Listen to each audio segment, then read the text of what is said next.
3 weeks have passed since episode 2, and Shinji continues his training doing what he's told. But in the cockpit this episode, he asks himself the question that defines him. Father isn't here to watch, so why am I here? Shinji has no reason of his own to pilot, so for the first time, he borrows one from someone else. Hi there, if you're new here, my name is Oren, and I'm a nerd who likes to talk about my favorite shows, games, and books. Today, we're talking about Neon Genesis Evangelion, episode 3.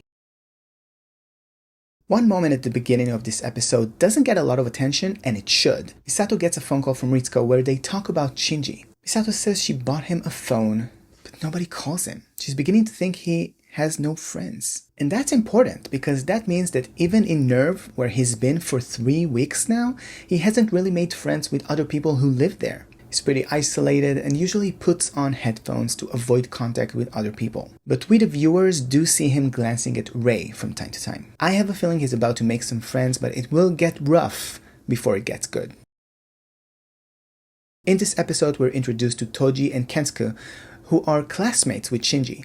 Toji is furious with Shinji after discovering he's the Eva pilot from 3 weeks ago.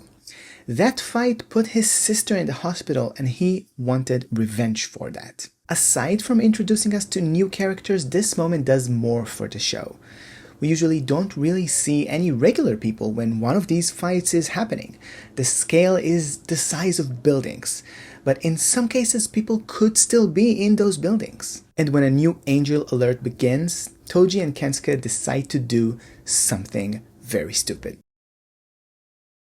In the cockpit, just as he's about to start the fight against this new angel, Shinji asks himself, Father isn't here to watch, so why am I here? And he remembers Toji and what Toji said about his sister. In the meantime, Toji and Kensuke have made their way out of the shelter to record the angel and the fight. Only in peak anime fashion, the fight comes to them as Unit 01 is thrown in their direction. Its hand slams down right where they stand and they survive in the gap between its fingers. Then, in a wild turn of events, Misato has Shinji take both of them into the entry plug and they experience the rest of the battle from inside the cockpit, hearing Shinji scream through every hit.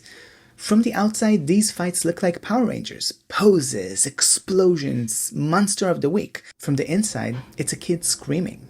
Toji hears it up close, and that's where his furies start to turn into sympathy. I kinda like the trope of bullies to friends. What do you think? Will Toji and Shinji become friends? Let me know in the comments, and if you already know, please don't spoil. Misato orders a retreat, but Shinji is not backing down. Can you imagine disobeying your boss and then also having to go back home with them at the end of the day? That day's dinner was probably tense. But on a more serious note, to me, Shinji didn't disobey Misato because he thought it could win or something. Charging the angel with 2 civilians aboard isn't bravery. It seemed like he kept going because finishing the task was the only thing in front of him, and he doesn't really have anything to lose. Then the angel cuts the umbilical cable and Shinji is down to a few minutes of internal battery. That countdown added more fuel to the fire, but even if it wasn't there, I believe Shinji would not have backed down. The fight ends with the angel dead and Unit 01 shut down where it stands, battery spent. But before the episode ends, there's one more scene and it's my favorite ending so far. Remember the phone nobody calls? Toji stands at the school phone, dials most of Shinji's number, and hangs up before finishing. He walks away. Hitting Shinji was easy, but it seems like calling him is impossible for Toji. Shinji has no reason to pilot. In the next episode, he finds a reason to stay. So click here and let's talk about it next.